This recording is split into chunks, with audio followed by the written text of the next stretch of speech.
2023 April 13 വിഷുവിൻ്റെ തലേന്ന് രാത്രി നാട്ടിലെങ്ങും ആഘോഷം പൊടിപൊടിക്കുന്നു. കാസർഗോഡ് പൂച്ചക്കാട്ടെ പ്രവാസി വ്യവസായി MC ഗഫൂർ ഹാജിയുടെ വീട്ടിൽ ആ ദിവസം അർദ്ധരാത്രിയിൽ വലിയൊരു മന്ത്രവാദം നടക്കുകയാണ്. ഒറ്റപ്പെട്ട് സ്ഥിതി ചെയ്യുന്ന ആഡംബര വീട്ടിൽ എന്താണ് നടന്നതെന്ന് പുറം ലോകത്തിന് അറിവില്ല. എന്നാൽ പിറ്റേന്ന് ഹാജിയുടെ മരണവാർത്തയാണ് എല്ലാവരും കേട്ടത്. സംഭവം കൊലപാതകമാണെന്നും ജിന്നുമ്മ എന്ന ഷമീമിയുടെ പങ്ക് അന്വേഷിക്കണമെന്നും നാട്ടുകാർ ആവശ്യപ്പെട്ടെങ്കിലും പോലീസിന് നേരം വെളുക്കാൻ 1.5 വർഷമെടുത്തു. ഒടുവിൽ ഗഫൂർ ഹാജിയുടേത് കൊലപാതകമാണെന്ന് കണ്ടെത്തിയിരിക്കുന്നു. കേസിൽ ജിന്നുമ്മയും ഭർത്താവും ബന്ധുക്കളായ 2 സ്ത്രീകളും പോലീസിൻ്റെ പിടിയിലായി. ഇരട്ടിപ്പിക്കാമെന്ന് പറഞ്ഞ് വാങ്ങിയ സ്വർണം തിരിച്ചു ചോദിച്ചതാണ് അരുൺ കൊലയിൽ കലാശിച്ചത്.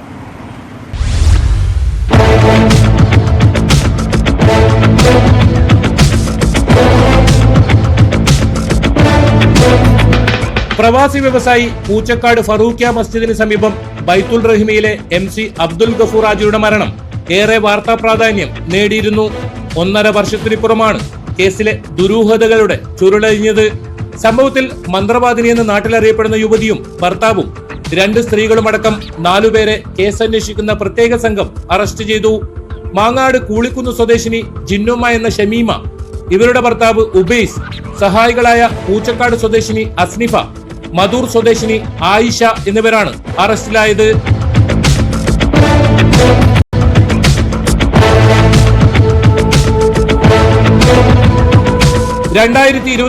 ഏപ്രിൽ 14 പുലർച്ചെയാണ് ഗഫൂർ ഹാജിയെ സ്വന്തം വീട്ടിൽ മരിച്ച നിലയിൽ കണ്ടെത്തിയത്. സ്വാഭാവിക മരണമെന്ന് കരുതി കബറടക്കം നടത്തിയെങ്കിലും പിന്നീട് മരണത്തിൽ സംശയം തോന്നിയ മകൻ അഹമ്മദ് മുസമ്മലിൽ ബേക്കൽ പോലീസിൽ പരാതി നൽകുകയായിരുന്നു. വീട്ടിൽ നിന്ന് സ്വർണ്ണാഭരണങ്ങൾ കാണാതായതാണ് സംശയമുണ്ടാക്കാൻ കാരണം. തുടർന്ന് പോലീസ് കേസെടുക്കുകയും പൂച്ചക്കാട് ജുമാ മസ്ജിദിൽ കബറടക്കിയ മൃതദേഹം പുറത്തെടുത്ത് പോസ്റ്റ്മോർട്ടം നടത്തുകയും ചെയ്തു. തലക്കേറ്റ ക്ഷതമാണ് മരണകാരണമെന്ന് പോസ്റ്റ്മോർട്ടത്തിൽ കണ്ടെത്തിയതാണ് കേസിൽ വഴിത്തിരിവായത്. സ്വർണം ഇരട്ടിപ്പിക്കാമെന്ന് പറഞ്ഞ് ഗഫൂർ ഹാജിയിൽ നിന്ന് ഷമീമ 596 പവൻ സ്വർണം കൈക്കലാക്കിയിരുന്നു. തട്ടിപ്പ് മനസ്സിലാക്കിയ ഗഫൂർ ഹാജി സ്വർണം തിരിച്ചു ചോദിച്ചതോടെയാണ് സംഘം കൊലപാതകത്തിന് ആസൂത്രണം ചെയ്തതെന്ന് അന്വേഷണ സംഘം കണ്ടെത്തി.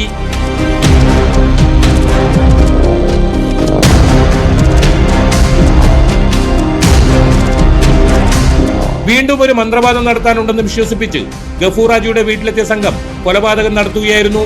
ശാസ്ത്രീയ തെളിവുകളുടെ അടിസ്ഥാനത്തിൽ നടത്തിയ ചോദ്യം ചെയ്യലിൽ പ്രതികൾ കുറ്റം സമ്മതിച്ചു.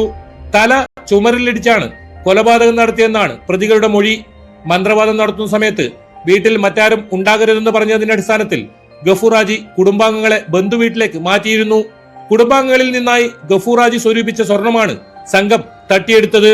ഇതിനു മുമ്പ് പല തവണ തട്ടിപ്പിന് നേതൃത്വം നൽകിയ ഈ സ്ത്രീ ഈ കുടുംബവുമായി അടുത്ത ബന്ധം പുലർത്തിയിരുന്നു എന്നുള്ളതാണ് കുടുംബാംഗങ്ങളിൽ നിന്ന് അറിയാൻ സാധിച്ചത്. പിന്നീടാണ് മനസ്സിലായത് ഈ സ്വർണം ഇരട്ടിപ്പിക്കാം എന്നുള്ള രീതിയിൽ ഇദ്ദേഹത്തിൽ നിന്നും പലതവണ ഏകദേശം 596 പവനോളം സ്വർണം വാങ്ങിയതും പിന്നീട് ഈ സ്വർണം ഇവർ പലതവണ വാങ്ങിയെന്നുള്ള വസ്തുത നമുക്ക് മനസ്സിലായിട്ടുള്ളത്. അതുകൊണ്ടാണ് നമ്മൾ ഈ മരണം ഈ ദുരൂഹ മരണം എന്നുള്ളത് ഞങ്ങൾ തുടക്കത്തിൽ തന്നെ സംശയിച്ചതും കാസർഗോഡ് ജില്ലയിലെ പല സ്ഥലങ്ങളിൽ ഇത്തരത്തിൽ സമാനമായ തട്ടിപ്പുകൾ നടത്തിയ സ്ത്രീയാണെന്നാണ് നമുക്ക് മനസ്സിലാക്കാൻ സാധിച്ചിട്ടുള്ളത്. ജിന്നുമ്മ എന്ന് പറയുന്ന സ്ത്രീ 596 പവനാണ് അവിടുന്ന് കൊണ്ടുപോയിട്ടുള്ളത്. 2 വർഷമായി ഈ കുടുംബവുമായി ബന്ധപ്പെട്ട ആളാണ് ജിന്നുമ്മ. ഈ ജിന്നുമ്മ ഇത്രയും സ്വർണം അവിടുന്ന് അപഹരിച്ചു, ഈ കുടുംബവുമായി നല്ല ബന്ധങ്ങളുണ്ടാക്കി. അപ്പോൾ അതിൻ്റെ അടിസ്ഥാനത്തിലാണ് ഈ കൊലപാതകം നടത്തിയത് എന്നുള്ളത് ഞങ്ങൾക്ക് പൂർണ്ണമായിട്ടും ഉൾക്കൊള്ളാൻ കഴിഞ്ഞിട്ടുണ്ട്.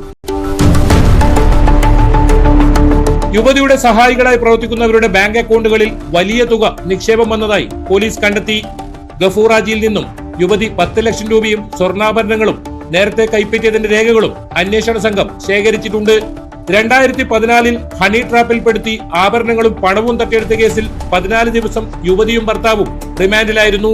ജോലിക്ക് നിന്ന വീട്ടിൽ നിന്നും സ്വർണം കവർന്ന കേസിലും യുവതി നേരത്തെ റിമാൻഡിലായിരുന്നു. അജാനൂരിലെ പ്രവാസി വ്യവസായിയിൽ നിന്ന് നിധിയുണ്ടെന്ന് പ്രലോഭിപ്പിച്ച് ലക്ഷക്കണക്കിന് രൂപയും തട്ടിയെടുത്തതായി ഇവർക്കെതിരെ പരാതിയുണ്ട്. ഗഫൂർ ഹാജിയുടെ വീട്ടിൽ ആഭിചാരക്രിയ നടത്തിയാണ് യുവതിയും ഭർത്താവും ഇദ്ദേഹവുമായി അടുത്തത്.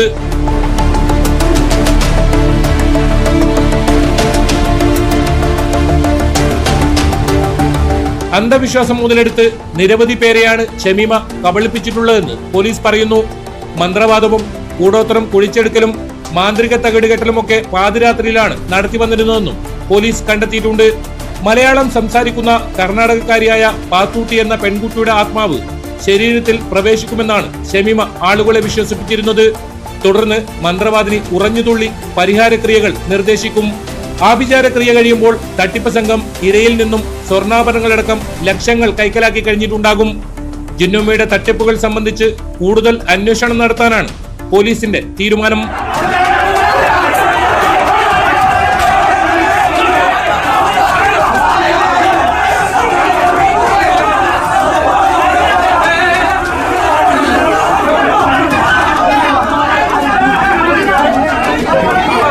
തെളിവെടുപ്പിനിടെ പ്രതികൾക്ക് നേരെ നാട്ടുകാരുടെ കയ്യേറ്റമുണ്ടായി. ഏറെ നേരത്തെ പരിശ്രമത്തിനൊടുവിലാണ് ജിന്നുമ്മ ഉൾപ്പെടെ 4 പ്രതികളുടെയും തെളിവെടുപ്പ് പൂർത്തിയാക്കാനായത്.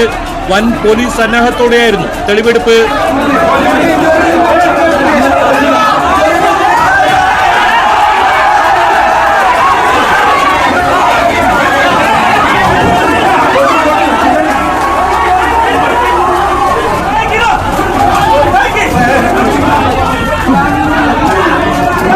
ന്യൂസ് 18 കാസർഗോഡ്.